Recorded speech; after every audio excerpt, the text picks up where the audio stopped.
हाँ जी, ये 5 क्वेश्चन तो हो गए थे मेरे ख्याल से लास्ट क्लास में हमारे। 4 तक हो गए थे।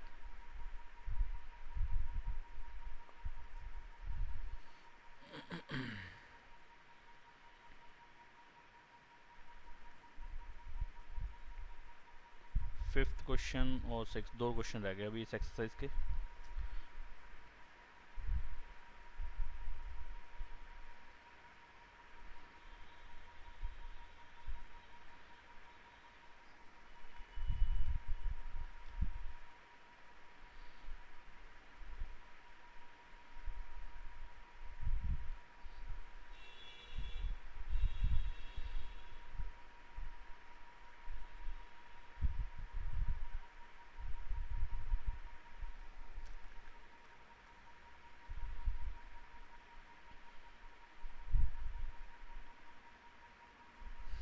इस क्वेश्चन में क्या कह रहे हैं कि इन फिगर 6.43 फिगर के अंदर जो पी क्यू है परपेंडिकुलर है पी एस पे।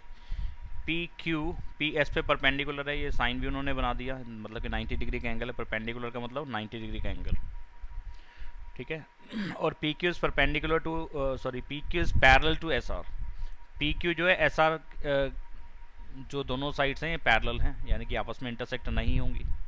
तो पैरेलल साइड्स वाली या पैरेलल लाइंस वाली सारी प्रॉपर्टीज़ यहाँ पे एप्लीकेबल हैं, लगा सकते हैं अगर ज़रूरत है तो। और एस क्यू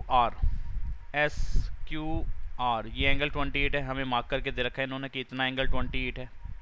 अच्छा जी। क्यू आर टी 65 है, ये 65 है, ये भी मार्क करके दे रखा है। जो ज़्यादा कुछ हमें पढ़ने की और बनाने की ज़रूरत कुछ रही नहीं। Then find the values of X and Y. X और वाई निकालना है, बेहद आसान क्वेश्चन है लेकिन पेपर में पूछा भी जाता है। तो ऐसे इन पे नंबर डाल देते हैं। एक्स वाई तो चलो हो गया एक्स और वाई, बाकी बचे हुए पे नंबर डाल देते हैं 1 और 2।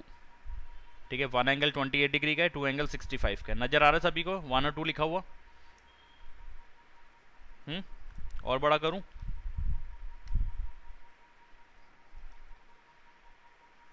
और बड़ा करूंगा तो मैं लिखूंगा कहाँ पे फिर सॉल्यूशन इसका? चलो इतने में कराने की कोशिश करते हैं। ये हो गया 1 और ये हो गया 2, ठीक है। और ये 90 वाले को ऐसा करते हैं 3 नंबर डाल देते हैं।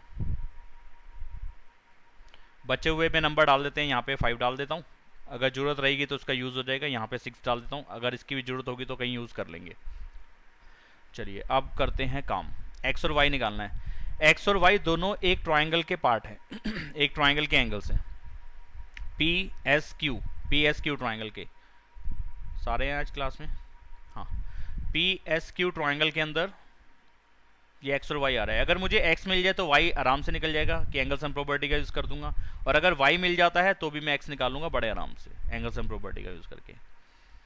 ठीक है जी। तो कैसे करें हम? आप देख रहे हैं यहाँ पे ये एक जेड सा बन रहा है। कैसे? पर्पल लाइन ले रहा हूँ,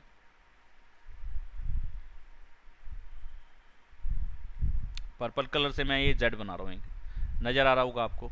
और जेड की जो एंड लाइंस हैं ये पैरेलल भी हैं, ये और ये पैरेलल है क्वेश्चन के हिसाब से, ठीक है। और पैरेलल लाइंस पे अगर z की एंड लाइंस पैरेलल हो तो कौन से एंगल्स इक्वल होते हैं? ऑल्टरनेट इंटीरियर एंगल्स, यानी कि ये पूरा एंगल और ये एंगल। नंबर 2 और x प्लस 1 दोनों इक्वल रहेंगे। 1 और x का सम किसके इक्वल आएगा? एंगल 2 के सम के एंगल 2 के इक्वल आएगा। x और 1 का सम एंगल 2 के इक्वल रहेगा। आसान सी बात है, समझ में आती होगी। आती है सबको समझ में ये बात? Yes sir. हाँ, तो यहाँ पे मैं इसी का यूज़ कर लेता हूँ। यहाँ पे सबसे पहले मैं लिख रहा हूँ, क्या लिख रहा हूँ? P Q is parallel to S R या एस आर टी लाइन के पैरेलल है, ठीक है। या एस आर ही लिख दो, चलो एस आर लिख देते हैं। तो मैं यहाँ पे कह सकता हूँ कि एंगल पी क्यू आर, पूरा एंगल रीड ऐसे कर रहा हूँ, पी क्यू आर देखो, पी क्यू आर ऐसे रीड करा मैंने। ये एंगल बन रहा है, ये किसके इक्वल होगा जी? एंगल नंबर 2 के। वो अकेला एंगल है तो वहाँ पे नंबर काम कर जाएगा। यहाँ पे एक ही एंगल में 2 एंगल बन रहे हैं, जिसकी मेरे को जरूरत है उसके अंदर 2 एंगल बन रहे हैं, तो क्या नंबर डालूँ? वहाँ पे नंबर डालने से कन्फ्यूज़न हो सकती है, इसलिए वहाँ पे पूरा एंगल ही लिख दिया जाता है, कन्फ्यूज़न नहीं रहनी चाहिए। अच्छा जी, ये क्यों इक्वल है, क्या रीज़न है इसके पीछे? Alternate interior angles. तो इस चीज़ के रीजनिंग के नंबर हैं, रीज़न डालोगे नंबर मिलेंगे, रीज़न नहीं डालोगे इसका नंबर कटेगा। पी क्यू आर कैसे बन रहा है? पी क्यू आर दो एंगल को ऐड करके बन रहा है। पी क्यू आर में एक्स भी आ रहा है, वन भी आ रहा है, यानी कि एंगल एक्स और वन ये दोनों मिलके एंगल नंबर 2 के इक्वल रहेंगे। और चलो अभी पूरा लिख देता हूँ ऐसे, 2 के इक्वल है। अब x की वैल्यू मुझे नहीं मालूम, 1 की वैल्यू 28, 2 की वैल्यू 65, माइनस करा दो ऊपर, मतलब कि उधर जाएगा तो माइनस हो जाएगा। 65 माइनस 28 कितना आ जाएगा? 17 नहीं, कितना था? 5 में 2 के 3, 37 आएगा। x की वैल्यू कितनी आ गई? 37। बस अब x पता चल चुका है, y हम निकाल सकते हैं क्योंकि ये जिस ट्रायंगल का पार्ट है उसमें दो एंगल पता है। ये वाली वैल्यू डायरेक्टली पता है 90 है, आपने परपेंडिकुलर मार्क करके दे रखा है यहाँ पे, ठीक है। तो बस इसी बात को लिख देते हैं। यहाँ पे हम लिखेंगे कैसे इसको, in triangle P Q S कौन कौन से एंगल? एंगल नंबर 3 आ रहा है, एंगल x आ रहा है, एंगल y आ रहा है, इन तीनों का सम 180 रहेगा। Reason angle sum property of triangle, कि ट्राइंगल के तीनों एंगल का सम 180 होता है। अब 3 की वैल्यू कितनी है जी? 90, फिगर में से देखा। x की वैल्यू 37, ऊपर से अभी हमने सॉल्व करा, ये वाला x की वैल्यू 37 है, y अब निकल जाएगा। आसान क्वेश्चन था। और चाहो तो इसके लिए एक रीज़न डाल सकते हो कि 90 क्यों लिखा आपने, क्योंकि पी क्यू परपेंडिकुलर था किस पे? पी एस पे, यहाँ पी एस परपेंडिकुलर था पी क्यू, जैसे मर्जी लिख दो।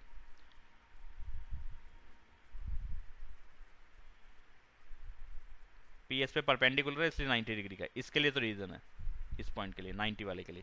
37 हमने ऊपर वाले पॉइंट से उठा लिया है, चाहे तो इसके लिए फ्रॉम 1 डाल दो, जैसे चाहो वैसे लिख दो, कोई दिक्कत नहीं है। y की वैल्यू कितनी आ जाएगी? 180 माइनस इन दोनों का सम कितना आ जाएगा?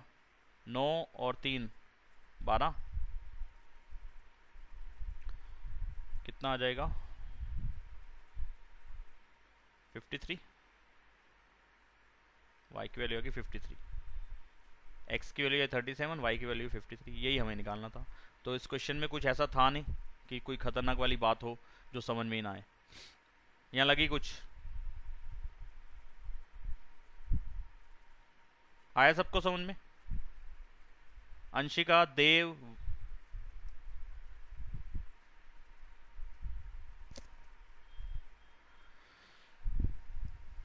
आवाज जा रही है मेरी? Yes sir. यस। आ गया। अंशिका कहाँ है? चलो आगे बढ़ते हैं।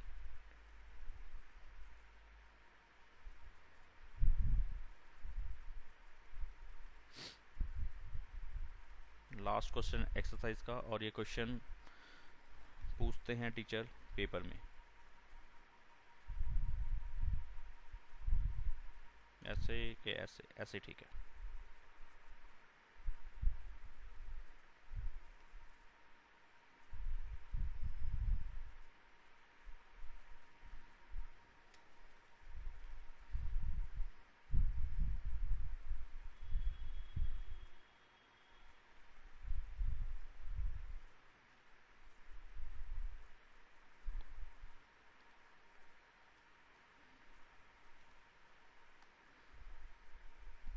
क्या कह रहे हैं इसके अंदर?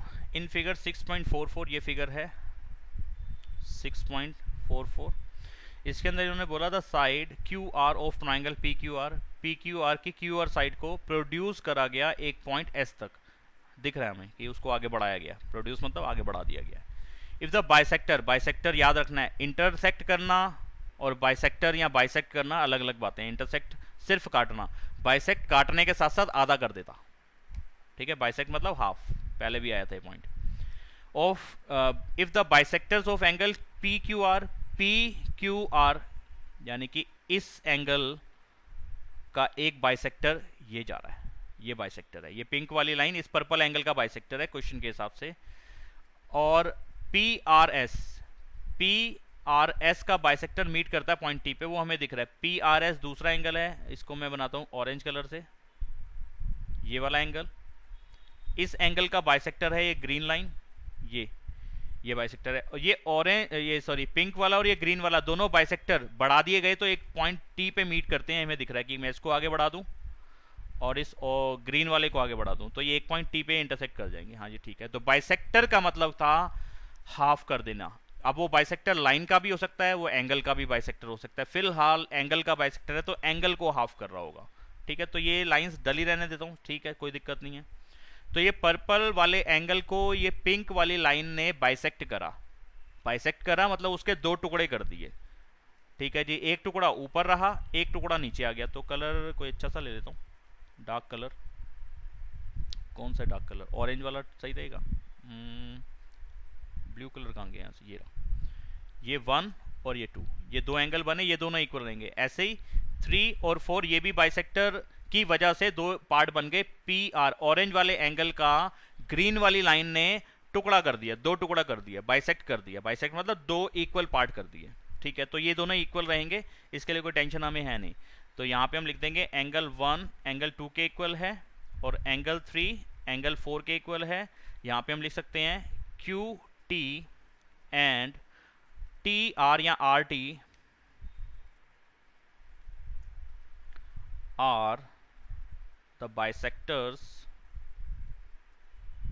of angle PQR and angle PRS respectively। इसका मतलब हो गया कि पहले वाले लाइन ने पहले वाले एंगल को काटा है, बाइसेक्ट करा, नोट काटा है, बाइसेक्ट करा है। और दूसरी वाली लाइन ने, आरटी लाइन ने, ये आरटी लिखा है और ये बाइसेक्टर लिखा है।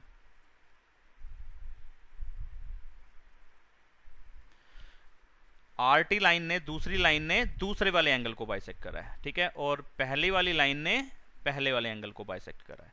इसकी वजह से ये मैंने साइड में लिखा है 1 2 और 3 4 इक्वल होगा। ठीक है, जब मैं एक पार्ट पहले मैंने समझाया था इसी तरीके का, जब हाफ वाला था, मैं ऊपर दिखाता हूं आपको ये वाली बात, कि अगर कोई चीज किसी को बाइसेक्ट करते है तो उसके दो इक्वल पार्ट होते हैं और हर छोटा पार्ट बड़े होल का, पूरे का हाफ हो जाता है। जो हर छोटा पार्ट है वो पूरे का हाफ हो जाएगा। इस चीज की एक्सप्लेनेशन मैंने ऊपर दी थी। ये 4-5 स्टेप्स मैंने कहा था, आप ये लिख सकते हो चाहो तो अब मैं फिलहाल इनका यूज नहीं कर रहा, डायरेक्टली इस पॉइंट पे आ रहा हूं, इस वाले पॉइंट पे, ये नीचे वाले, कि अगर कोई चीज की वजह से कोई चीज दो पार्ट में डिवाइड हो रही है तो वो दो छोटे वाले पार्ट पूरे पार्ट का हाफ होगा। ये तो बहुत छोटी सी कॉमन सी बात है, सिंपल सी बात है, जो तुम्हारे भेजे में आ गई होगी, लेकिन मैं सोचता हूँ कि शायद बच्चे ना समझते हो, तो इसलिए मैं दोबारा बोलता रहता हूँ। समझ में आ गई है ना सबको? बताओ मेरे को, ये बात जो मैंने भी बोली समझ में आती है? यस सर, है ना, आती है ना, आसान सी बात है।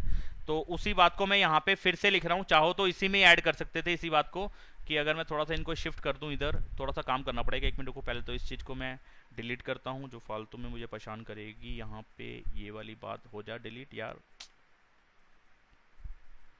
सिलेक्ट नहीं हो रही। चलो, तो अब क्या करते हैं, इसको थोड़ा सा इधर शिफ्ट करते हैं और इसी में वही बात ऐड कर देते हैं जो ऊपर मैं समझाना चाह रहा था आपको। तो एक तो हो गया ये एंगल 1 2 के इक्वल है, और जब दो छोटी चीजें इक्वल हैं तो जिसकी वजह से या जिस चीज के दो टुकड़े हुए थे उस पूरे का हाफ हो गया, यानी कि उसका आधा हो गया, हर छोटा पार्ट उसका आधा हो गया। तो ऐसे लिख सकता हूँ पी क्यू आर का ये हाफ है, ऐसे इस बात को लिख सकता हूँ। ऐसे ही 3 और 4 हाफ है किसका? जिसका हाफ करा आपने, यानी कि जिसके ऊपर ये बाइसेक्टर लाइन आई। किसके ऊपर आई ये बाइसेक्टर लाइन? एक एंगल के ऊपर आई, तो उसका हाफ हुआ था। तो पी आर एस, ये पॉइंट समझ में आना चाहिए और बेहद आसान भी है, कोई ऐसी बड़ी बात नहीं है कि समझ में ना आए। ठीक है जी, अब इससे हम क्या फ़ायदा उठा सकते हैं या क्या हम काम कर सकते हैं? ये दो पॉइंट्स मिल गए मुझे, इन दोनों को चाहे तो इक्वेशन नंबर 1 और इक्वेशन नंबर 2 डाल के छोड़ देना। ठीक है, इसको इक्वेशन नंबर 1 डाल दी और इक्वेशन नंबर 2 डाल दी, लिख दिया जाता है। ऐसा ज़रूरी नहीं है कि ये इक्वेशन डालने का मतलब है कहीं ना कहीं मेरे को यूज़ करना ही है। ये अपने बचाव के लिए, कि आगे हमें ज़रूरत पड़ती है तो यूज़ कर लूँगा। मेरे लिए लिखना आसान होगा कि मैंने फ्रॉम फर्स्ट इक्वेशन ये पॉइंट उठाया। अगर मैंने कोई इक्वेशन नंबर नहीं डाला होगा तो फिर दोबारा से इसको नीचे लिखना पड़ेगा।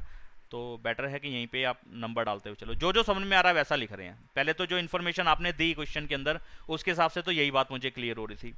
फिर आपने कहा कि भाई इसके बाद प्रूव ये करो कि क्यू टी आर, ये ऊपर वाला एंगल, ये नंबर 5 का एंगल, 5 नंबर का एंगल, हाफ है क्यू पी आर के, क्यू पी आर ये भी ऊपर वाला एंगल है, यानी कि ये नंबर 6 डाल देता हूँ इस पर, 1 2 3 4 डाल चुका था, बचे हुए पे 5 और 6 डाल दिया। तो आप जो प्रूव करवाना चाहते हो हमसे वो आप ये कह रहे हो कि एंगल नंबर 5 जो है हाफ है एंगल नंबर 6 का, यानी कि 5 और 6 का ही रिलेशन बताना है, एक दूसरे का हाफ है, यानी कि 6 वाले का हाफ 5 है।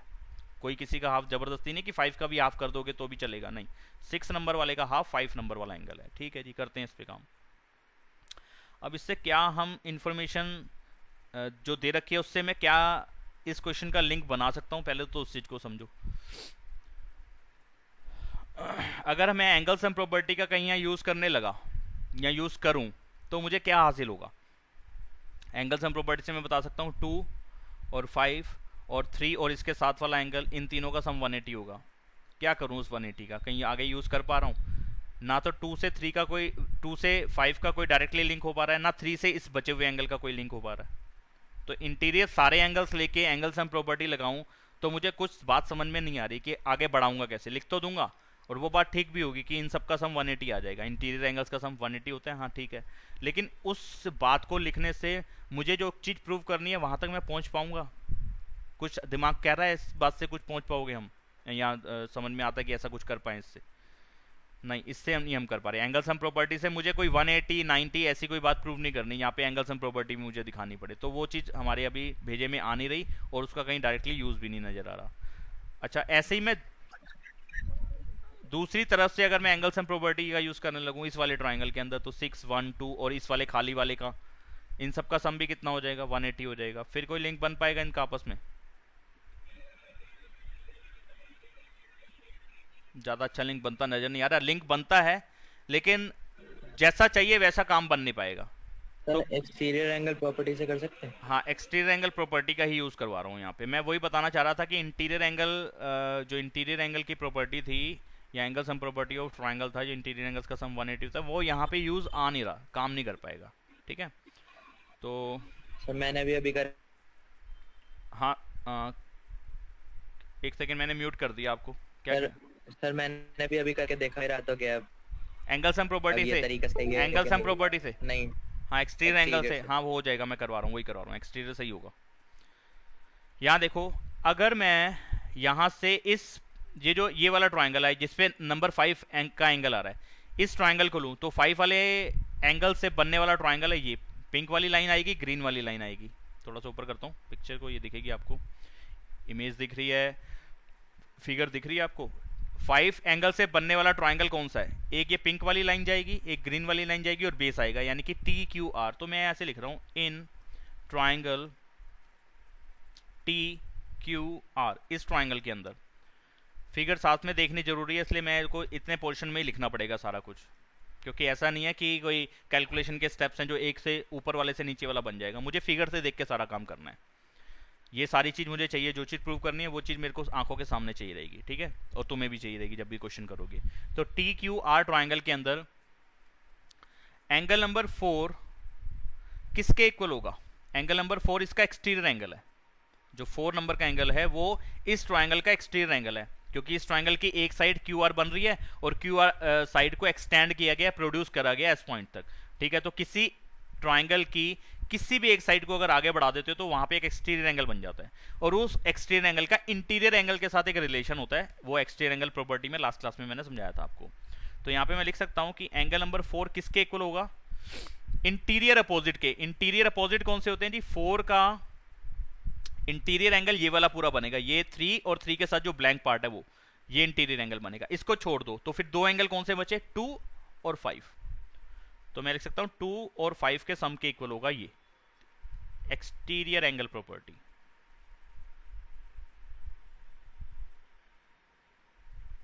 या पूरी प्रॉपर्टी डाल दो कि exterior angle is equal to the sum of interior opposite angles. चाहे पूरा डाल दो, चाहे इतना शॉर्टकट ऐसे लिख दो, जैसा टीचर कहे वैसा कर देना। ठीक है, तो इससे क्या हासिल हुआ? इससे मुझे हासिल ये हुआ कि 5 की वैल्यू मैं निकाल सकता हूँ, यहाँ पे 5 की वैल्यू निकाल सकता हूँ in term of angle number 4 and angle number 2। Angle number 4 और एंगल नंबर 2 के हिसाब से मैं इसकी वैल्यू निकाल सकता हूँ। ठीक है, तो अब ये नवा बंदा कौन आया है? अच्छा, कोई एक कई दो जगह ज्वाइन हो रखा है। ठीक है, एक सेकेंड, यस। एक्स और वाई की टर्म में भी क्वेश्चन ले जा सकते थे, तो देखते हैं कि कैसे आसान रहता है, ऐसे करने पे आसान रहता है या एक्स वाई में क्वेश्चन घुमाऊं, अभी देखते हैं। ऐसे एक्सटीरियर एंगल वहां पे बन सकता है जो दूसरे वाला ट्रायंगल है जिसमें एंगल नंबर 6 आ रहा है। 6 वाला ट्रायंगल कौन सा है? P Q R. P Q R की भी क्यू आर एक साइड बन रही है और क्यू आर से एक एक्सटीरियर एंगल बन रहा है 3 और 4 वाला। तो यहाँ पे लिख रहा हूँ in triangle P Q R, P Q R angle number P R S, ये एक्सटीरियर एंगल है और एक्सटीरियर एंगल किसके इक्वल होगा? सम ऑफ इंटीरियर अपोजिट। तो इस एंगल का, इस एक्सटीरियर एंगल का पी आर एस का इंटीरियर अपोजिट एंगल कौन सा बनेगा? देखो पी आर एस ये वाला एंगल है जिसमें मैंने ये ब्लू लाइन जा रही है, ये ब्लू कर्व ये रहा, ब्लू कर्व ये रहा, यानी कि ऐसा करता हूं मैं उस पर ग्रीन डाल देता हूं अभी समझाने के लिए। ये एक्सटीरियर एंगल। तो ट्रायंगल का इंटीरियर एंगल, ये ब्लैंक वाला पार्ट छोड़ दो, तो कौन से बचे? 1 और 2 और 6, यानी कि ये किसके इक्वल होगा? मैं लिख रहा हूं, उसको देखो समझ में आया कि नहीं आया। P Q R plus angle number 6, ये भी एक्सटीरियर एंगल प्रॉपर्टी का यूज करा मैंने। ये दो बातें आपको समझ में आई हैं? Yes sir. बाकियों को? सर एक बार जो अभी समझाया वो फिर से समझा दो। P R S, P figure को देखना है आपने, फिगर सामने नहीं होगी तो हम क्वेश्चन का सॉल्यूशन नहीं लिख पाएंगे। P R S, P R S, ये ज्यादा ऊपर चली गई, एक सेकेंड वेट करो, हाँ यहां तक में दिखेगा। पी आर एस, ये देखो ऐसे बन रहा था ट्राइंगल, छोटा सा यहां बना के दिखा रहा हूं, देखो पी क्यू आर, ये ट्राइंगल बना, ये ऐसे जा रहा है, यहाँ पे पी लिखा है, यहाँ पे क्यू लिखा है, यहाँ पे आर लिखा है और यहाँ पे एस लिखा है। P R S, P R S exterior angle है। इसका इंटीरियर अपोजिट एंगल कौन सा होगा? इसके इंटीरियर अपोजिट एंगल कौन से होंगे? इंटीरियर अपोजिट के लिए पहले उसके साथ वाला इंटीरियर एंगल दिमाग में लाओ और उसको छोड़ दो, ये पर्पल वाले को छोड़ दो। अब ट्राइंगल के इंटीरियर एंगल कौन से बचे? एक ये वाला बचा और एक ये वाला बचा ना, तो ये इस बाहर वाले के, ये बाहर वाला मैं पिंक कर देता हूं, ये पिंक है एक्सटीरियर एंगल। इसके इंटीरियर अपोजिट है ये स्काई ब्लू, ये दोनों, पर्पल वाला इसके इंटीरियर इसके साथ वाला है, उसको छोड़ दो, इंटीरियर का अपोजिट वाले देख लो, अंदर के सामने वाले। तो अंदर वाला एंगल था पर्पल और इसके सामने वाले एंगल कौन से थे? एक ये था और एक ये था, तो दो अपोजिट एंगल बनते हैं इंटीरियर में, दो अपोजिट बनते हैं, एक इसके सामने का ये भी बनता है और एक ये भी बनता है, ये दोनों स्काई ब्लू वाले। तो इन स्काई ब्लू वालों को कैसे पढ़ेंगे? इस वाले जो एंगल को, क्यू एंगल को पढ़ रहा हूं मैं, पी क्यू आर, मैंने प्रॉपर लिख दिया पी क्यू आर। अगर अपनी मेन फिगर में मैं जाता हूं तो पी क्यू आर में दो एंगल कट रहे हैं 1 और 2, तो कौन सा नंबर डालूं? 1 डालूं 2 डालूं? वो तो डाल नहीं सकता क्योंकि 1 छोटे वाले ऊपर वाले के लिए, 2 नीचे वाले छोटे के लिए। इस पूरे के लिए कोई मैंने नंबर अलग से मेंशन नहीं करा, दिखाया नहीं, कुछ समझाया नहीं ऐसा फिगर जो देख के समझ पाए, तो मैंने कहा कंफ्यूजन बढ़ेगी, एक ही साथ में 3 नंबर डाल दूं, तो मैंने पूरा रीड कर लिया पी क्यू आर। और 6 वाला तो अकेला था, उसको लिख दिया। ये दो इक्वेशंस और मिल गई, इक्वेशन नंबर 3, इक्वेशन नंबर 4। अभी देखते हैं इनका भी कहीं यूज होगा आगे, या 1 और 2 का भी कुछ यहाँ पे यूज होगा या नहीं होगा। अब इतना मैं लिख सकता था, मैं angle sum property of triangle भी लगा सकता था, लेकिन उससे मुझे कुछ हासिल होता नजर नहीं आ रहा था क्योंकि 180 रह जाता। और ये भी कर सकता था कि मैं उधर से उन सब का सम 180 था, इधर से इन सब का सम 180 था, तो भी मैं क्वेश्चन को घुमा सकता था, तो भी बन जाती ये बात, कोई दिक्कत वाली बात नहीं थी। तो बेटर ये रहेगा कि हम इसको ऐसे चलाएं, ठीक है। अब इसके आगे क्या करूं? इसके आगे मुझे जिंदा रखना है पूरी इक्वेशंस में से 5 और 6 नंबर वाले एंगल को, बाकी सब कुछ खत्म कर देना है। तो क्या करें, कैसे काम करें इस पे? क्योंकि मेरे पास बहुत सारी इक्वेशन बन गई, एक तो 1 2 वाली बन गई, एक 3 4 वाली बन गई, ऊपर फर्स्ट इक्वेशन, सेकंड इक्वेशन, अभी समझा रहा हूं मैं, देखते रहे सारे जने। थर्ड इक्वेशन बन गई, फोर्थ इक्वेशन बन गई, ये 4 इक्वेशन बन गए। इन चारों में से यूज करके मैं वो मेन क्वेश्चन वाला पार्ट कैसे प्रूव करूं जो मुझे प्रूव करना था? क्या करें? 5 को चाहिए था, तो या तो 5 की वैल्यू निकाल लो और वो कहीं और लगाने की कोशिश करो, या पड़े हुए में से एक घुमा के देखते हैं क्वेश्चन में क्या हो पाता है। अच्छा, मुझे सब कुछ खत्म करना है, 2 भी खत्म कर देना है, 4 भी खत्म कर देना है, पी क्यू आर भी खत्म कर देना है, पी आर एस भी खत्म कर देना है, तो ये तो वैसे ही खत्म हो रहे हैं। पी आर एस देखो जरा, फिगर में देखो, P R S, P R S, ये पी आर एस में नंबर 3 भी आ रहा है, नंबर 4 भी आ रहा है। पी आर एस में क्या आ रहा है? नंबर 3 का एंगल भी आ रहा है, नंबर 4 भी आ रहा है, तो ऐसे लिख दूं पी आर एस को, ये बन रहा है नंबर 3 और नंबर 4 को प्लस करके, ठीक है। P Q R, P Q R भी 2 को प्लस करके बन रहा है 1 और 2 को, तो इसकी जगह पे वो डाल देता हूं,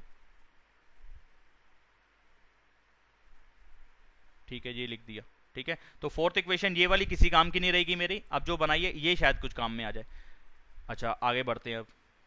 अब क्या कर सकता हूं? 3 और 4, ऊपर देखा यार 3 और 4 तो इक्वल है, 3 और 4 तो दोनों इक्वल हैं।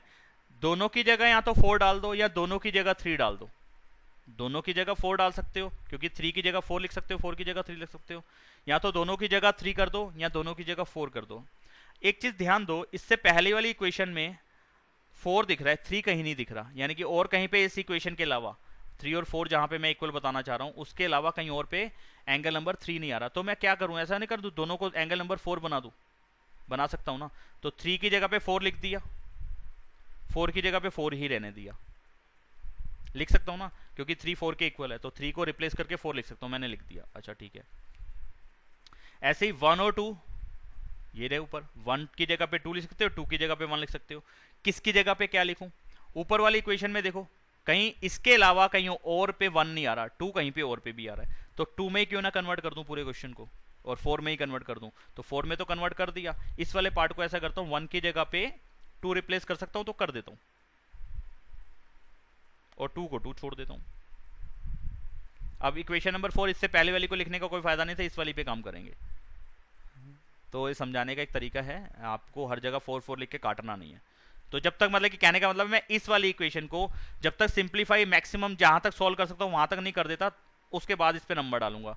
ये हटाओ, ये आर हटाओ भाई, आर किसने डाला है?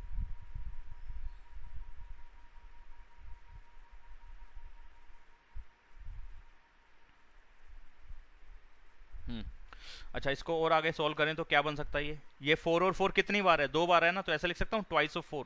जब प्लस करूंगा तो ये बनेगा, जैसे कि x और x को प्लस करता हूँ तो क्या लिखता हूँ 2x लिखता हूँ ना, x की पावर 2 थोड़ी ना लिखता हूँ, मल्टीप्लाई करते हुए पावर ऐड होती हैं, प्लस और माइनस करते हुए उसके साथ वाले नंबर प्लस और माइनस होते हैं।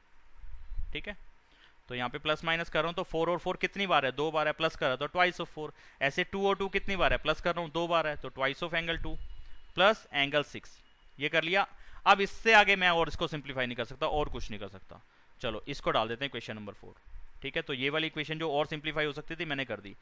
अब क्या करें जी, आप कुछ भी कर दो, आप बहुत सारे तरीके से काम कर सकते हो। क्या करें, ऐसा करो, देखो फर्स्ट इक्वेशन में फर्स्ट नहीं थर्ड इक्वेशन में आप देख रहे हो कि एंगल 4 की वैल्यू कितनी है, 4 कैसे बन रहा है, 2 और 5 का सम। 4 की जगह पे क्या लिख सकता हूँ, angle number 2 plus angle number 5। तो मुझे तो बेसिकली करना यही है ना कि इस दोनों इक्वेशन में से, यानी कि इक्वेशन नंबर 3 और इक्वेशन नंबर 4 में से मुझे 5 और 6 के अलावा बाकी सब कुछ खत्म कर देना है।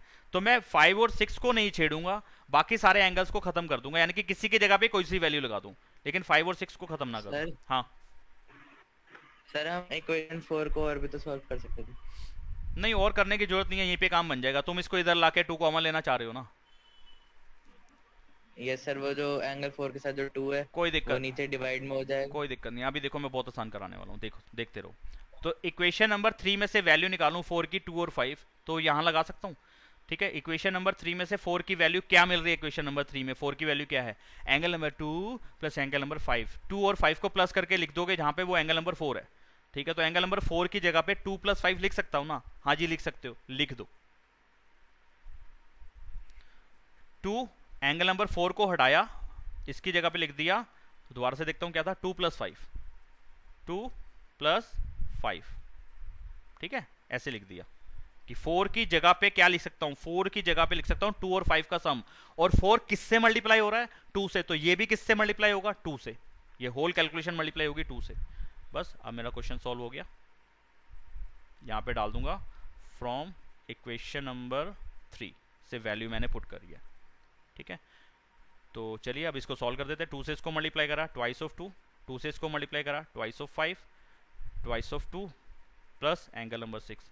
ट्वाइस ऑफ 2 इधर आएगा तो माइनस का हो जाएगा, twice of 2 plus twice of 5 minus twice of 2 is equal to angle number 6। अब क्या हुआ, ट्वाइस ऑफ 2 नेगेटिव है, twice of 2 angle number 2 positive है, तो प्लस का है, 2 बार एंगल है, एक बार माइनस का 2 बार एंगल है, तो वो दोनों कट जाने वाली चीज़ है ना, आपस में कट जाएगा, कट गया। तो क्या बचा, ट्वाइस ऑफ एंगल 5 किसके इक्वल, एंगल 6 के इक्वल। क्या चाहिए, क्या यही चाहिए एग्जैक्टली? नहीं, हाफ वाली कंडीशन चाहिए, तो ठीक है हाफ कर लेते हैं। यानी कि 2 उधर जाएगा तो क्या हो जाएगा, हाफ हो जाएगा ना। जो चीज़ इधर 2x है, अगर 2x अगर 3 के इक्वल है तो x की वैल्यू कितनी आएगी, 3 अपॉन में 2। ये वाला 2 क्या होगा, इधर नीचे चला जाता ना। ऐसे ही 2 किससे मल्टीप्लाई हो रहा है, एंगल नंबर 5 से। ठीक है, तो अगले स्टेप में मैं चाहूँ तो लिख सकता हूँ ना कि एंगल नंबर 5 को सेपरेट किया और 2 उधर जाके हाफ हो गया और एंगल 6 का एंगल 6 रहा। यही चीज़ मुझे प्रूव करनी थी। एंगल नंबर 5 हाफ है एंगल नंबर 6 का, ये आपके सामने आ गया नीचे ये तो ऐसे भी कर सकते थे। चाहे तो वो जो चितेश कह रहा था कि दोनों को एक साइड पे करो, कॉमन निकालो और फिर उसके बाद उसको नीचे ले जाना और उसकी जगह पे वैल्यू रिप्लेस कर देना इक्वेशन नंबर 3 से, वो भी कर सकते थे, कोई दिक्कत नहीं है। सर वो दोनों के वो LHS में एंगल 4 हो जाता तो उनकी जगह जो RHS था उन्हें इक्वल रख देते, हो जाता तो आ जाती वैल्यू, कोई दिक्कत नहीं है, हो सकता है वैसे भी कर सकते हैं। ठीक है, ये क्वेश्चन XY में भी लिख के कर सकते हैं और शायद उससे और शायद थोड़ा सा आसान लगता। फिलहाल आप छोड़ो, अभी इसमें चला दो काम, ऐसे कर दो। आ रही बात समझ में? कर पाओगे इसको? एक बार तो आपको करना पड़ेगा तभी आपके भेजे में आएगा। बढ़िया क्वेश्चन है पेपर के लिहाज से।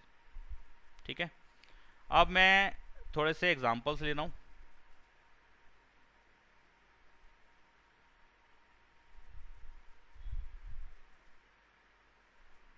सबसे पहले यही एग्जांपल लेते हैं, ये बहुत टेढ़ा एग्जांपल है, क्वेश्चन अच्छा है और पेपर में पूछा भी जाता है।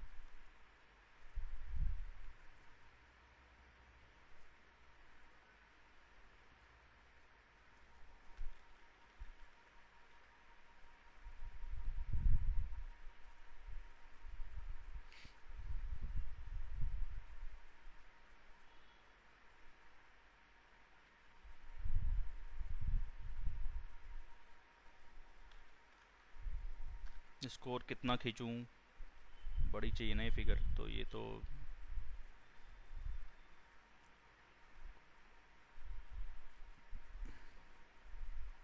चलो ठीक है, इतने में चल जाएगा काम।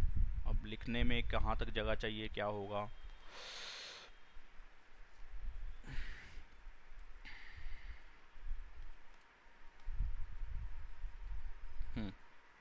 इस फिगर के अंदर वो कह रहे हैं कि AB and AC of triangle ABC are produce to point E। कौन कौन सी? AB and AC of triangle, AB को और AC साइड को प्रोड्यूस कर दिया गया आगे E और D तक, वो दिख रहा है। AB लाइन को आगे तक प्रोड्यूस कर दिया गया यहाँ तक E तक, और AC लाइन को D तक प्रोड्यूस कर दिया गया। ठीक है, ऐसा करने से बाहर के एंगल हमें दिखने लगे, एक्सटीरियर एंगल दिख गए यहाँ पे। फिर वहाँ पे बाइसेक्टर वर्ड यूज कर रहा है। If bisector of bisectors BO and CO, ये दो बाइसेक्टर हैं BO और CO, ये दोनों बाइसेक्टर्स हैं जो कि O पॉइंट पे मीट कर रहे हैं। हमें समझ में आ रहा है, उन्होंने भी शायद कुछ यही बोला होगा। BO and CO of angle इतना और इतना respectively meet at point O, वो हमें दिख रहा है कि किस एंगल के बाइसेक्टर है, ये क्लियर कर रहा है उसने। कौन से एंगल के? CBE। इस ऑरेंज वाले का बाइसेक्टर ये वाली पर्पल लाइन है, मतलब कि पर्पल तो नहीं, अब खैर कलर ही चेंज कर दिया मैंने। चलो मैं ऐसा करता हूँ, यहाँ से कोई और कलर उठाता हूँ, ग्रीन। ये ग्रीन लाइन इस ऑरेंज वाले एंगल का बाइसेक्टर है, दो इक्वल पार्ट और हर छोटा पार्ट बड़े वाले का हाफ, डायरेक्टली एक ही पॉइंट में डाल देंगे। अच्छा, ऐसे ही दूसरे वाले एंगल का, यानी कि दूसरे वाले एंगल का ऐसा करते हैं, कलर ले लेते हैं ये वाला स्काई ब्लू। इस वाले एंगल का बाइसेक्टर है ये वाली पर्पल वाली लाइन, और ये दोनों लाइंस ग्रीन और पर्पल कहाँ पे मीट कर रही हैं? O पॉइंट पे, वो हमें दिख रहा था। ठीक है जी, तो कौन कौन से एंगल यहाँ पे इक्वल हो गए? नंबर डालें तो 1 और 2 इक्वल है, 3 और 4 इक्वल है। ठीक है, इंटीरियर एंगल्स ऊपर वाले ट्राइंगल के इन्होंने एक्स वाई जेड की फॉर्म में दे रखे हैं, एक्स वाई और जेड। ठीक है जी, उसको मैं चेंज नहीं कर सकता, उस पर और के नंबर नहीं डालना मुझे। देन प्रूव दैट BOC ये वाला एंगल, नंबर डाल देता हूँ 5, is equal to angle number 5 किसके इक्वल है? ये हमें जो प्रूव करना है वो लिख रहा हूँ। एंगल नंबर 5 किसके इक्वल है? 90 minus half of angle BAC कौन सा है? X। ये चीज मुझे प्रूव करनी है। एंगल नंबर 5 किसके इक्वल है? 90 माइनस हाफ ऑफ X। क्या बात है, आज बच्चों के नेटवर्क बहुत वीक है, मतलब कि मोबाइल के 2-2 मिनट में डिस्कनेक्ट हो रहे हैं। कैसे करें इसको, क्या कर सकते हैं? तो सबसे पहले तो जो आपने बाइसेक्टर का यूज़ करा है वो बाइसेक्टर का काम हम कर लेते हैं। बाइसेक्टर से क्या क्या मिलता है मुझे? तो एंगल 1 एंगल 2 के इक्वल है, और ये दोनों हाफ होंगे जिसका बाइसेक्टर हुआ था, यानी कि जिस एंगल जिस एंगल को बाइसेक्ट किया था किसी लाइन ने, किस लाइन ने? BO ने। तो एंगल था वो CBE। ठीक है, यहाँ पे बाइसेक्टर वाली बात लिख देंगे हम कि BO is the bisector of angle, BO is the bisector of angle CBE। ठीक है, ऐसे ही दूसरी इक्वेशन आ जाएगी कि 3 और 4 इक्वल है और ये दोनों हाफ होंगे किसका, जिसका बाइसेक्ट हुआ था, जिसको बाइसेक्ट किया था किसी लाइन ने, BCD। तो यहाँ पे मैं डाल दूंगा कि भाई CO बाइसेक्ट्स एंगल BCD। ठीक है जी, ये दो बातें डाल दी, equation number 1 and equation number 2। Okay, आगे बढ़ते हैं। अब आपने किसका रिश्ता बनाने की बात करी है, 5 का और x का, बाकी सब तो 90-90 का यूज हो गया। तो 90 का आया तो एक्सटीरियर एंगल प्रॉपर्टी का अब यूज करें कि नहीं करें, क्योंकि यहाँ तो 180 वाली बात भी आ रही है। देखते हैं अभी क्या कर सकते हैं, क्योंकि 90 भी है ना, तो कोई 180 वाली प्रॉपर्टी तो कहीं ना कहीं यूज कर रही है। अच्छा, x का रिश्ता, ऊपर वाले x एंगल का रिश्ता नीचे वाले 5 के साथ बनाना है। 5 किसी और ट्रायंगल का पार्ट है, x किसी और ट्रायंगल का पार्ट है। ठीक,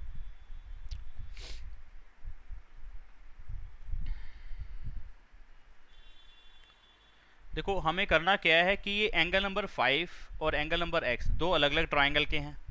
ठीक है, तो एक ट्रायंगल का एंगल दूसरे ट्रायंगल के एंगल के साथ लिंक कराना पड़ेगा हमारे को, क्योंकि उसमें अलग से angle sum property of triangle लग सकती है, इसमें अलग से angle sum property of triangle लग सकती है।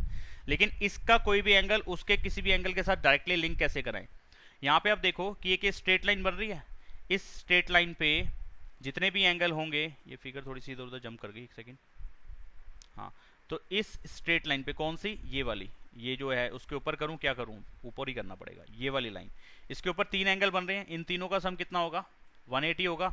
और इससे मैं एक का रिश्ता दूसरे के साथ जोड़ पाऊंगा, यानी कि किसी भी एंगल नंबर 1 का या एंगल नंबर 2 का y के साथ रिलेशन बन जाएगा यहाँ पे डायरेक्टली।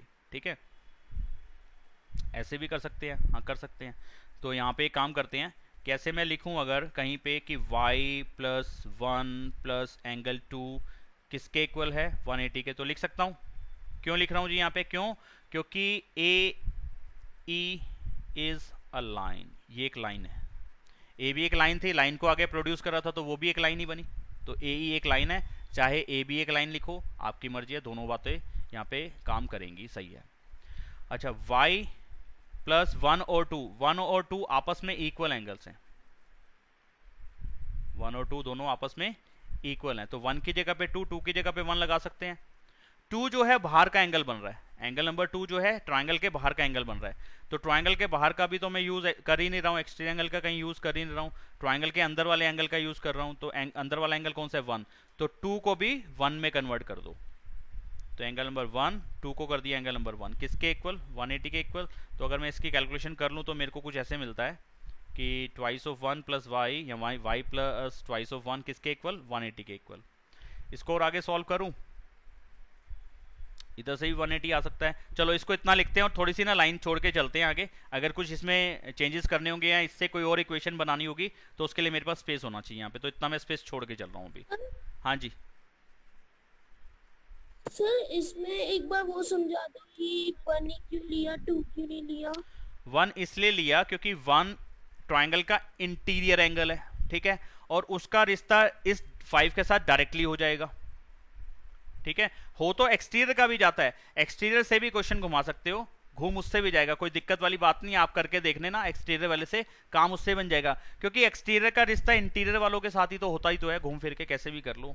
तो यहाँ पे मैं उसको और उसको क्यों ले रहा हूँ, क्योंकि यहाँ पे इस 5 का रिश्ता जो क्वेश्चन में प्रूव करनी थी बात, वो 5 का लिंक x के साथ बना रहा था कि x के साथ कुछ करना है, 5 और x का कोई रिलेशन है। ठीक है, तो 5 और x दोनों इंटीरियर एंगल है ट्रायंगल के। ठीक है, और साथ में क्या चाहिए, कुछ 90 चाहिए, 180 या 90। अब 90 कैसे आया होगा, कहीं 180 का हाफ हुआ होगा या कहीं पे कुछ माइनस प्लस हुआ होगा, तो 180 भी लाना है, तो यानी कि एंगल सम प्रॉपर्टी भी चलानी है मुझे कहीं ना कहीं। तो अब मैं एक्सटीरियर एंगल का यूज़ करूँ नहीं ना, क्योंकि कर इसलिए नहीं रहा हूँ क्योंकि एक्सटीरियर एंगल से डायरेक्टली मुझे कोई 180 जैसी कोई चीज़ मिलती नहीं है, तो इसलिए मैं 180 उसको एक्सटीरियर को फिलहाल के लिए इग्नोर कर रहा हूँ, इसलिए मैंने एक्सटीरियर एंगल को नहीं लिया। ठीक है, और इस पर क्वेश्चन नंबर डाल नहीं रहा हूँ, डाल सकते हो, हो सकता है कि मुझे कुछ और इक्वेशन पे काम करना पड़े, फिर उसको ही नंबर डाल देंगे, तो थोड़ा स्पेस छोड़ के चल रहा हूँ, एक और एक 2 लाइंस छोड़ के चल रहा हूँ। अभी आगे बढ़ जाते हैं। मैं बाकी का काम ऐसा करता हूँ, इधर करता हूँ ताकि मुझे फिगर भी साथ में दिखती रहे। तो जो काम मैंने यहाँ करा है वही काम मैं इस साइड पे भी कर सकता हूँ, जो काम मैंने इस साइड पे करा है वही काम मैं इस साइड पे भी कर सकता हूँ। वहाँ पे भी सेम चीज़ बन रही है कि जेड एक्सिस, जेड एक एंगल बन रहा है, 3 एक एंगल बन रहा है, 4 एक एंगल बन रहा है, और ये लाइन के ऊपर के एंगल हैं, इन तीनों का सम भी 180 होगा। यहाँ पे भी 3 और 4 इक्वल है, और 4 बाहर का एंगल है, मुझे अंदर वालों पे काम करना है, तो सेम सिचुएशन यहाँ पे भी बनती है। तो सिमिलरली करके लिख सकते हैं आप पूरी, जैसे जैसे स्टेप्स आपके ऊपर ये 3 चले थे, ऐसे ही स्टेप्स आपने नीचे फिर से लिखने हैं, लेकिन कहीं और लिखने हैं। तो उसमें तीनों स्टेप्स रिपीट करने की जरूरत नहीं होती, वहां पे हम ये ऐसे लिख देते हैं सिमिलरली करके। सिमिलरली यानी कि सेम वैसे ही जैसे ऊपर की है वैसे ही मैं यहां पे कर रहा हूं। एंगल नंबर z और 3 और 4 दोनों सेम थे, 3 की जगह पे 4, 4 की जगह पे 3 लगा सकता था, तो मैंने 4 की जगह पे 3 लगा दिया, तो 3 और 3 2 बार आ गया, ट्वाइस ऑफ 3 बन गया। ठीक है, ये बन गया। अब इसको भी इक्वेशन नंबर डाल सकते हैं, या 2 लाइंस छोड़ देता हूं इसके नीचे भी, हो सकता है इस पे भी कुछ मेरे को इक्वेशन बनानी पड़ जाए, तो उसके लिए मेरे पास कुछ स्पेस हो। वैसे तो मैं स्पेस इस टूल से यहाँ पे बना सकता हूँ, लेकिन पेपर के टाइम पे आपने किस तरीके से क्वेश्चन करने होंगे उसके लिए आइडिया दे रहा हूँ, कि अगर जहाँ पे मुझे लगे कि कोई इक्वेशन बन गई है और इसका कहीं ना कहीं आगे घूम फिर के यूज हो सकता है, कि y की वैल्यू निकाल के मैं कहीं रिप्लेस कर दूँ, 1 की वैल्यू निकाल के कहीं रिप्लेस कर दूँ, तो मेरे लिए बनाने के लिए जगह तो हो, कुछ स्पेस तो हो इक्वेशन लिखने के लिए, तो इसलिए मैं जगह छोड़ के चल रहा हूँ। ठीक है जी, 2 काम हो गए। अब डायरेक्टली ऐसा करते हैं, एंगल सम प्रॉपर्टी लगाना शुरू कर देते हैं, कि जहां से मुझे x मिले और जहां से मुझे 5 मिले। तो x कैसे मिल जाएगा? x मिल जाएगा x plus Y plus Z, इन तीनों का सम कितना होगा? 180। तो यहां पे लिख रहा हूं, यहां लिखता हूं और फिर कॉपी पेस्ट नीचे कर देंगे। x plus Y plus Z, इन तीनों का सम है 180। ठीक है जी, इस पे भी एक इक्वेशन नंबर डाल देंगे। ऐसे ही 1, 5 और 3। एक सेकेंड रुको, अब थोड़ा सा चेंज कुछ करें, क्योंकि इक्वेशन बन जाएंगी 4, एक ये एक ये एक ये और एक नीचे और बना दूंगा, तो चारों का यूज करना फिर समझ में आए ना आए कैसे करना है, देखते हैं एक मिनट क्या करना है। 5 और x का रिश्ता बनाना है, यानी कि 5 और हाँ 5 और x को ही जिंदा रखना है, बाकी सबको खत्म करना है। 5 कहाँ पे आया? अभी आया ही नहीं। x कहीं पे आया? हाँ यहाँ पे भी आया, और कहीं पे आया? नहीं आया। तो यहाँ से ऐसा करो, x की वैल्यू को अलग कर लो, x की वैल्यू अलग कर लो। यहाँ क्या करो, क्या कर सकते हो, y और z को सेपरेट कर लें, या 180 ऐसा करते हैं। रुको एक सेकंड और रुको, नीचे दूसरी इक्वेशन और जो बनती है वो भी बना लो। कौन सी बनती है? 1, ये भी बना angle sum property of triangle से। यहाँ लीनियर पेयर का यूज नहीं हुआ, यहाँ स्ट्रेट लाइन का यूज नहीं हुआ। एक्स वाई और जेड ये तीनों इंटीरियर एंगल थे ट्राइंगल के, तो यहाँ पे दूसरी प्रॉपर्टी लगी है। 180 लिखने का मतलब हमेशा लीनियर पेयर मत लिखाना, या स्ट्रेट लाइन मत लिखाना, देख के लिखना होगा आपको। 1, 3 और 5 ये भी ट्राइंगल के इंटीरियर एंगल हैं, इनका सम भी 180 होगा। यहाँ पे भी ट्राइंगल वाली प्रॉपर्टी यूज करी है। अच्छा जी, अब देखो अब क्या कर सकते हो, इन चारों इक्वेशंस में से कैसे काम बना सकते हो कि मेरे को 5 और x में रिश्ता मिल जाए। ये सभी 180 के इक्वल हैं। अच्छा, सब एक दूसरे के इक्वल हम लिख सकते हैं। ओके, तो x वहां पे आ रहा है, 5 यहाँ पे आ रहा है, yz वहां पे आ रहा है, और 1, 3 यहाँ आ रहा है, y और z अलग से भी आ रहा है। बहुत कंफ्यूजन है, हर तरफ कुछ ना कुछ आ रहा है। तो कैसे घुमाऊं मैं इसको? ऐसा करता हूं, देखो इसमें से पहले y की वैल्यू यहां से निकाल लेता हूं। y की वैल्यू निकाल रहा हूं, यहां से y की वैल्यू निकालनी, क्योंकि y मुझे रखना नहीं है, y मुझे खत्म करना है, तो उसकी जगह पे वैल्यू रिप्लेस करते जाना चाहिए। तो y की वैल्यू अगर मैं निकालूं यहां से तो कितना आ जाएगा? 180 माइनस ट्वाइस ऑफ एंगल 1 आ जाएगा, ये वाली वैल्यू इधर आ जाएगी। ठीक है, तो ये इक्वेशन नंबर 1 डाल देता हूँ। अब इसका मैं यूज वहां कर लूंगा, ये जो इक्वेशन नंबर यहाँ पे डाल देता हूँ 3 में, इस वाली इक्वेशन में यूज कर लूंगा, यानी कि y की ये वाली वैल्यू मैं वहां लगा दूंगा। अच्छा, तो लगा दूं हाथों हाथ, तो क्या मिलेगा देखो मुझे, x का तो x रहेगा, और y की जगह पे लग जाएगा 180 प्लस, एक सेकेंड फिर गड़बड़, नहीं ऐसे नहीं करो। ऐसे करने से क्या हो रहा है कि y की वैल्यू तो मैं लगा रहा हूं यहाँ पे 180 माइनस ट्वाइस ऑफ 1, लेकिन वहां पे z वाली वैल्यू भी बची है, और z की वैल्यू फिर यहां से निकाल के वहां लगाऊं। हाँ कर सकते हो, कर भी सकते हो, कोई दिक्कत नहीं है, हो जाएगा। ऐसे भी हो जाएगा, थोड़ा हो सकता है लंबा चला जाए, लेकिन हो जाएगा, कोई दिक्कत नहीं है। तो थोड़ा स्पेस बनाना पड़ेगा इसके लिए मुझे लिखने के लिए।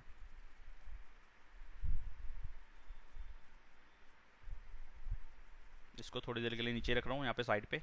अब मैं क्या कर रहा हूँ, यहाँ से वैल्यू डाल रहा हूँ। तो x का तो x रहा, y की जगह पे डाल दिया 180 minus twice of 1 plus angle z किसके इक्वल, 180 के इक्वल। इस वाली तीसरी वाली इक्वेशन पे काम करा, इक्वेशन 1 की वैल्यू यहाँ डाली है, ठीक है। तो यहाँ मैं डाल देता हूँ फ्रॉम कुछ नहीं लिख रहा हूँ, ऐसे डाल रहा हूँ 1 एंड 3। तो इसका मतलब पहली और तीसरी इक्वेशन से मैंने ये नई इक्वेशन बनाई है, ठीक है। तो इसमें मुझे क्या मिलने वाला है, देखो कुछ खास तो मुझे नहीं मिल रहा है। अब क्या करता हूँ मैं जो नीचे एक इक्वेशन में मैंने 2 लाइनें छोड़ के चल रहा था, इसमें से z की वैल्यू निकाल देता हूँ। z की वैल्यू कितनी आ जाएगी, 180 माइनस ट्वाइस ऑफ 3। ये इक्वेशन नंबर 2 डाल देता हूँ। अब इक्वेशन नंबर 2 की ये z वाली वैल्यू इस ये जो पिंक वाली इक्वेशन बनाई थी ना, इसमें डाल रहा हूँ। z की जगह पे क्या डाल रहा हूँ, 180 माइनस ट्वाइस ऑफ 3 डाल देता हूँ। x का x रहा, बड़ा अटपट सा लग रहा होगा कि क्या होता जा रहा है। बस हम कर क्या रहे हैं, हम सिर्फ इस बात को ध्यान रखने हैं कि इन सारे इक्वेशंस में से मुझे सिर्फ वही वैल्यू जिंदा रखनी है, कौन सी, 5 वाली और x वाली। इनकी जगह पे कोई वैल्यू नहीं डाल देनी, 5 की जगह पे कोई वैल्यू ना डाल दूं जिससे कि वो गायब हो जाए, और x की जगह पे वो वैल्यू ना डाल दूं कोई और कि जिससे x गायब हो जाए। बाकी सबको गायब करना है, 5 और x को तो जिंदा रखना है। ये कहीं पे इनकी जगह पे कोई वैल्यू सब्स्टिट्यूट नहीं करनी, तो 5 और x को तो जिंदा रखना ही रखना है। तो यहाँ पे तो कहीं 5x तो आ गया है, x आ गया। अब देखो क्या होता है आगे, x भी रहा, 180 भी रहा, माइनस का ट्वाइस ऑफ 1 भी रहा। z की जगह पे डाल दी value 180 minus twice of 3, 180 minus twice of 3, और ये किसके इक्वल है, 180 के। तो यहां मैं ऐसे लिख देता हूं, पुट z फ्रॉम 2, यानी कि सेकेंड इक्वेशन में से z की वैल्यू पुट कर दी इन इक्वेशन नंबर, इसको भी नई इक्वेशन डालना पड़ेगा। कौन सी इक्वेशन डालूं, चौथी डाल चुका हूं कहीं पे, नहीं, तो इसको 4 डाल देता हूं। लिखने का काम थोड़ा सा तुम्हारे को लग रहा है यार पता नहीं अटपटा सा है, क्या हो रहा है। मैं सिर्फ बेसिक सा एक ही रूल लेके चल रहा हूं कि जो चीज मुझे नहीं चाहिए उसकी जगह पे वैल्यू लगाता जा रहा हूं, वो गायब होता जाए। जो नई इक्वेशन बनेगी देखेंगे उस पर कैसे काम होता है। अभी पक्का नहीं पता ना कि क्या आने वाला है सामने, देखते हैं क्या होता है। अच्छा, अब क्या बन जाएगा सामने, एक्स रहा 180 और 180 दो प्लस के 180 है, 180 180 कितना होता है 360, उधर जाके माइनस का 360 हो जाएगा, ठीक है। तो ऐसा करता हूँ, सुनो इसको लिख देता हूँ 360 यहीं लिख देता हूँ, 360 यहीं लिख दिया। फिर क्या बच गया, माइनस ट्वाइस ऑफ 1 बच गया, माइनस ट्वाइस ऑफ 3 बच गया, और इक्वल में क्या आ गया, 180 आ गया, ये बचा। ये कैलकुलेशन मुझे मिल गई, ठीक है। अब चाहो तो इक्वेशन नंबर इसको भी डाल दो। इक्वेशन नंबर से कभी नहीं घबराना कि कितनी इक्वेशंस बन रही है, बनती रहे। जो सी नई इक्वेशन तुम्हारे पे बन जाती है और लास्ट में इससे ज़्यादा सिंप्लीफाई नहीं कर पाते, उसको एक इक्वेशन नंबर डाल दो, नंबर डाल के छोड़ दो, आगे कहीं यूज होना होगा तो हो जाएगा, नहीं तो पड़ा रहेगा साइड में, वो हमें कोई परेशानी थोड़ी ना दे रहा है वो। अब क्या करूं जी, अब क्या करूं, मुझे नीचे और भी कुछ वैल्यूज मालूम है 1 और 3 की, बड़ा आसान हो जाएगा। अब देखो क्वेश्चन करना बहुत बेहद आसान हो चुका है।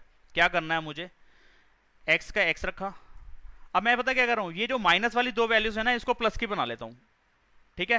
क्यों बनाया, यहीं पे भी काम हो जाएगा, ऐसा नहीं कि काम यहां पे रखे रहेंगे तो नहीं होगा, हो जाएगा। माइनस कॉमन ले लो, बची हुई वैल्यूज प्लस में हो जाएगी, दोनों तरीके से काम हो जाएगा। लेकिन माइनस का साइन कॉमन लेने में ना बच्चे कंफ्यूज हो जाते हैं, उल्टा सुल्टा कराते हैं, इसलिए अभी इस स्टेज पे माइनस का कॉमन लेने का काम जरा कम करते हैं। हम ले सकते हैं, गलत नहीं होगा, बिल्कुल एक्यूरेट कैलकुलेशन बनेगी जैसी चाहिए।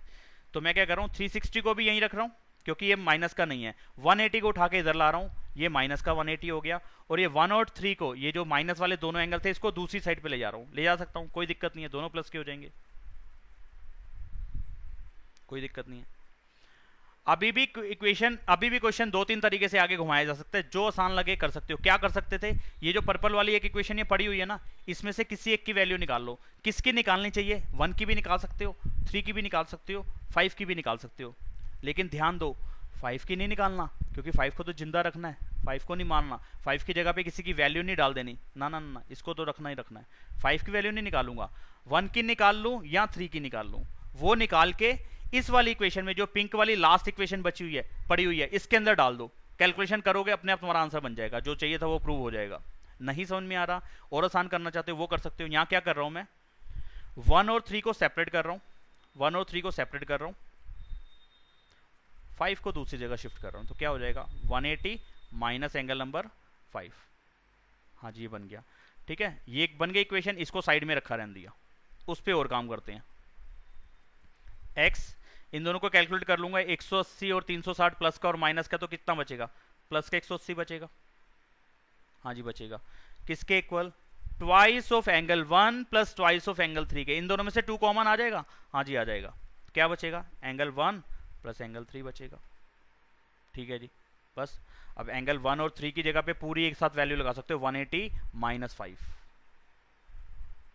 180 माइनस एंगल नंबर 5। अब पूरी की पूरी जो नई इक्वेशन बचेगी उसमें जरा ध्यान दो, क्या बचेगा? या तो सिर्फ x बचेगा, या सिर्फ एंगल नंबर 5 बचेगा, या कुछ नंबर बचेंगे। और यही मुझे चाहिए था, एंगल नंबर 5 बचे, एंगल नंबर 5 का x के साथ कोई ना कोई रिलेशन बन जाएगा यहाँ पे इस इक्वेशन में, और कुछ ना कुछ वैल्यूज बच जाए, 90 180 जो भी बचे वो अपने आप कैलकुलेट हो जाएगी। तो यहाँ पे अगली इक्वेशन मैंने बनाई, इसके अंदर ये वाली इक्वेशन में से वैल्यू पुट कर दी यहाँ पे। अगर मैं इक्वेशन नंबर इसको भी कोई डाल दूँ, कौन सी डाली इक्वेशन? कोई लास्ट वाली कौन से नंबर की थी? 4 थी, 5 नंबर की कोई इक्वेशन नहीं डाली। तो इसको डाल देता हूँ 5 नंबर की इक्वेशन, इसको डाल देता हूँ 6 नंबर की इक्वेशन। ठीक है, 6 नंबर की इक्वेशन में से 1 और 3 की वैल्यू 5 नंबर की इक्वेशन में डाल रहा हूँ।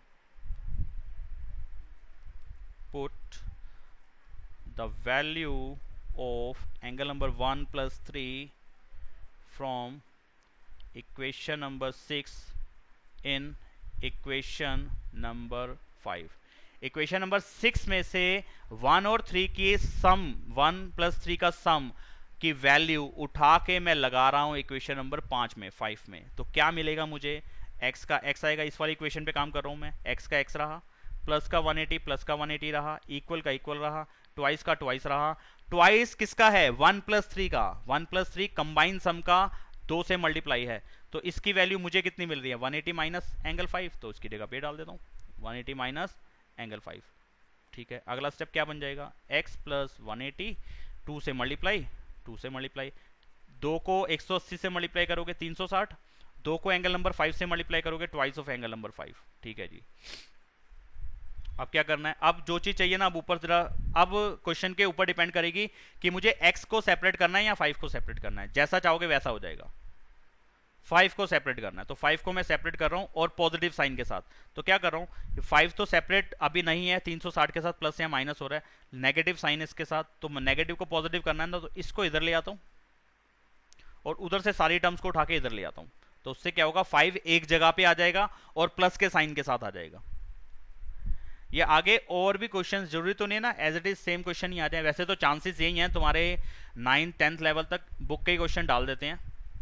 तो अभी तो अगर थोड़ा बहुत इसको एक दो बारी कर लोगे, समझ लोगे, तो आप कर पाओगे इसको आराम से। नहीं तो कोई और अगर कोई बाहर से कोई क्वेश्चन आ जाए, यानी कि जिसको हम एक्स्ट्रा क्वेश्चन बोलते हैं, वो आ जाए, तो उसको कैसे करोगे आप? तरीके कुछ ऐसे ही रहेंगे, उस टाइम पे आप घुमाते फिराते रहोगे और कोई ना कोई आपका काम बन जाएगा। तरीके ऐसे ही रहते हैं करने के। तो क्या कर रहा हूं मैं? 2 को, जो एंगल नंबर 5 है, उसको पॉजिटिव कर रहा हूं। पॉजिटिव करने के लिए उसको इस साइड पे शिफ्ट कर लो, 360 अपनी जगह पे ही रहा, और बाकी ये x और 180 को दूसरी साइड पे भेज दो। तो क्या हो जाएगा? माइनस का 180 हो जाएगा और माइनस का x हो जाएगा। हाँ जी हो जाएगा। अब क्या बचेगा? 360 में से 180 माइनस हुआ, 180 माइनस का x, मुझे ये भी नहीं चाहिए। उन्होंने बिल्कुल 5 को सेपरेट किया हुआ है, 5 के साथ और कोई नंबर मल्टीप्लाई नहीं करा रखा, तो मेरे पास तो 2 मल्टीप्लाई आ रहा ना, तो मल्टीप्लाई वाली टर्म उधर जाके क्या हो जाएगी? डिवाइड में हो जाएगी। तो एंगल नंबर 5 किसके इक्वल आ जाएगा? 180 माइनस एक्स अपॉन में 2, ऐसे होगा, पूरे के नीचे आ जाएगा। उन्होंने ये भी नहीं दे रखी, ये फॉर्म भी नहीं दे रखी उन्होंने। आप चाहो तो ये लिख सकते हो, अगर वो क्वेश्चन चाहे तो ऐसा प्रूव करने को बोले तो ऐसा भी हो सकता है। उन्होंने क्या कर रखा है? अगर कोई चीज ऐसे लिखी है, जैसे कि मैं इसको ऐसे लिख दूं, एक्स और वाई की फॉर्म में समझाता हूँ, एक्स प्लस वाई होल के नीचे 2 है, ऐसे है। तो इसको चाहूँ ना तो मैं ऐसे लिख सकता हूँ, एक्स के नीचे भी 2 और वाई के नीचे भी 2। क्यों? अगर मैं वापस से एलसीएम लूँ, 2 एलसीएम आ जाएगा, यहाँ पे कितना बच जाएगा? एक्स और वाई का वाई। तो यानी कि मेन स्टेप हमारा वही बन जाएगा घूम फिर के। इसको लिखने की कंडीशन है कि अगर मेरे को ऐसी जरूरत है तो मैं ऐसा लिख सकता हूँ कि जो डिनोमिनेटर पार्ट है वो दोनों या तीनों या चारों जितने भी न्यूमिनेटर होंगे उन सबका डिनोमिनेटर अलग अलग बन जाएगा। ठीक है, तो ऐसे ही जब मैंने 2 को इधर भेजा तो वो पूरे के नीचे आया 2, होल के नीचे आया 2, लेकिन मुझे इस फॉर्म में सॉल्यूशन नहीं चाहिए था। मुझे जो प्रूव करना था उसमें 90 अलग चाहिए था, हाफ ऑफ एक्स अलग चाहिए था, तो मैं उसी को ऐसे ही कर देता हूँ। इसका मतलब है कि ये 180 का भी नीचे 2 है। यहाँ क्या हुआ? ये चल क्यों नहीं रहा इस जगह पे?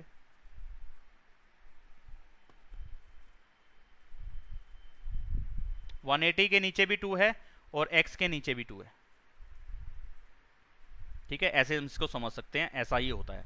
तो एंगल नंबर 5 की अगला स्टेप क्या बन जाएगा, 2 से 180 को काटेंगे तो 90, और सॉरी इक्वल नहीं है, माइनस है, माइनस x के नीचे 2। और यही चीज़ मुझे प्रूव करनी थी, आप देख लो एक बार ऊपर। एंगल नंबर, एक second, angle number 5 is equal to 90 minus half of x, या x के नीचे खाली 2 लिख दो, एक ही बात है। हाँ बताओ क्या कह रहे हो, बोलो। सर हम तो फिर 180 माइनस एक्स डिवाइडेड बाय 2 नहीं लिखे ना। नहीं ये लिखना, वो तो ये कट जाए। ये स्टेप तो बनेगा ही बनेगा, ये कटेगा थोड़ी ना, 2 से 180 थोड़ी ना काट सकते हो, 180 माइनस एक्स अपॉन में 2 ये नहीं कट सकता, ये कटता ही नहीं है। ऐसे कट जाए तो फिर आप बहुत सारी चीज़ों के गलत आंसर देते हो उसका मतलब। अब देखो मैं आपको एक इसका एग्जांपल देता हूँ। अगर मैं बोलूँ आपसे 2 + 7 अपॉन में 2, तो आप आंसर, हिमांशु है वो बात, 2 + 7 अपॉन में 2 बोलूँ तो क्या होता है, 9 अपॉन में 2, यही होता है ना आंसर। लेकिन अगर आप गलत तरीके से कैलकुलेशन करोगे तो आप तो इसको ऐसे काट दोगे, तो आप बना दोगे 718, जो कि गलत है, ये गलत है, ऐसे नहीं हो सकता। ठीक है ना, तो जब कुछ न्यूमरेटर प्लस हो रहे हैं या माइनस हो रहे हैं तो उसमें कोई भी कॉमन डिनोमिनेटर किसी एक न्यूमरेटर को नहीं काट सकता, वो सबका सम करने के बाद अगर काटता है तो काट दो, जैसे कि 9 अपॉन में 2, अब हाँ इसको काट सकते हैं 4.5, ये मेरा आंसर ठीक है। लेकिन इंडिविजुअल कोई भी एक न्यूमरेटर डिनोमिनेटर से नहीं कट सकता, दोनों को अलग अलग काटना पड़ेगा। अगर इसको लिखना चाहते हो तो ऐसे लिखना पड़ेगा, ये स्टेप तो खैर गलत है। 2 अपॉन में 2 और 7 अपॉन में 2 लिख सकते हो, 2 से इसको काटा 2 1 आ गया, 7 अपॉन 2 कटा तो 3.5 आ गया, 3.5 और 1 प्लस करोगे 4.5। हाँ ये स्टेप सही है हमारा, वो आंसर तो पहुंचा रहा है मुझे, तो ये सही है। ठीक है, लेकिन जो हम वो काट रहे हैं खाली 180 को 2 से और x को छोड़ रहे हैं तो ये काम नहीं करेगा, ये गलत है। ठीक है सर एक बार स्टार्टिंग से मतलब थोड़ी वो समरी बता दो, यही भूल के स्टार्ट कहाँ से किया था। स्टार्ट कहीं से नहीं करना, आप ऐसा करो, आप टेंशन बिल्कुल भी मत हो, आप खुद बैठना। वैसे तो मैंने इसमें जो है ना लीनियर पेयर का यूज करा है सबसे पहले, कहाँ करा है ना, हाँ ये रहा, लीनियर पेयर का यूज करा है। आप लीनियर पेयर का यूज करो, आप ऐसा करना इसको एक्सटीरियर से बनाने की कोशिश करो एक बार, कि 2 का लिंक किसके साथ होगा, 2 का लिंक होगा नहीं 2 का डायरेक्टली नहीं होगा, 2 का 3 और 5 के साथ होगा, और फिर हाँ 3 और 5 के साथ होगा तो 5 यहाँ पे बनता है। हाँ तो ऐसे कर लेना, 4 का इन दोनों के साथ, 2 का इन दोनों के साथ, और फिर इसका उसके 180 के साथ, और किसी तरीके से घुमा के देख लेना, बन जाएगा क्वेश्चन, कोई दिक्कत नहीं है। पीडीएफ भेजूंगा इसकी, आराम से देखना। बाकी मेन टारगेट आपको दोनों तरीके के क्वेश्चन में, आपको मेन सॉल्यूशन आपका करने का तरीका क्या रहेगा, आपने 5 की जगह पे कोई वैल्यू रिप्लेस नहीं करनी और x की जगह पे कोई वैल्यू रिप्लेस नहीं करनी, जो चीज़ें चाहिए होती हैं उसकी जगह पे वैल्यू रिप्लेस करके वो खत्म हो जाएंगी। तो वो खत्म थोड़ी ना करानी है, हमारे पास इक्वेशंस ज़्यादा बनेगी यहाँ पे, क्योंकि 2 ट्राइंगल है, एक्सटीरियर एंगल प्रॉपर्टी लगाओगे तो भी। ये लाइन किसने डाली बेटा, हटाओ ये लाइन, ये बार बार मुझे बोलना पड़ता है, सही बात नहीं है। पहले लाइन हटाओ फटाफट, जिसने डाली है इसको इरेज करो।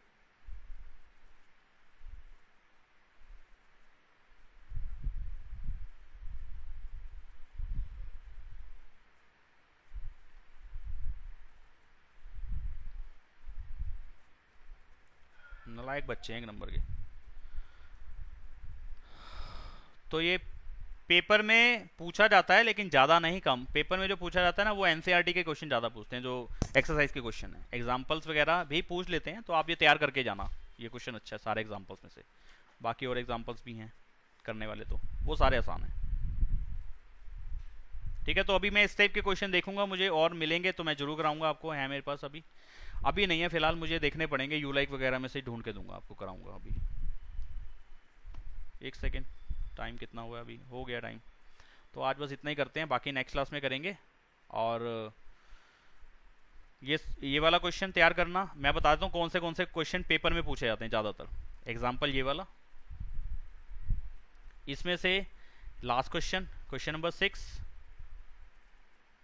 और एक इस टाइप का क्वेश्चन हो गया। जैसे कि देखो ये सब बहुत बहुत बहुत आसान है, कुछ भी नहीं है। ये तो एक तरीके से ऐसे पजल गेम नहीं होती, सब कुछ हमारे सामने, बस हमें बस वहां से रास्ता ढूंढना है पहुंचने का। ये भी क्या करा इस क्वेश्चन में, मैंने जो भी करा क्वेश्चन में था क्या था, मेरी अपनी कोई कैलकुलेशन थी नहीं, कोई मैंने फॉर्मूला नहीं यूज़ करा, कोई एल्जेब्रिक कोई फॉर्मूला यूज़ नहीं करा है, कोई ए प्लस बी का होल स्क्वायर नहीं आया, कोई और टेक्निक मुझे यूज़ नहीं करनी पड़ी इसके अंदर क्वेश्चन सॉल्व करने की। यहाँ पे तो सिर्फ क्या था, इसमें से बस प्रॉपर्टीज थी कुछ एक, उनको उठा के इधर उधर पेलना था, वो कर दिया, और क्या करना था इसके अंदर। ठीक है, सब कुछ मुझे पता है कि कहाँ पे पहुँचना है मुझे, बस करना ढूंढना था रास्ता कि कैसे करें, बस वो है। तो करके देखना, नहीं होगा तो अगली क्लास में फिर डिस्कस करेंगे। हो सकता है अगली क्लास में कराऊं तो मैं किसी और तरीके से करा दूं, हो सकता है सेम ना हो ये वाला। ठीक है, आज इतना ही कर रहे हैं, बाकी नेक्स्ट क्लास में करेंगे। बच्चों एग्जांपल्स, बाय। कुछ पूछना है तो बताओ। नहीं। चलो ठीक है।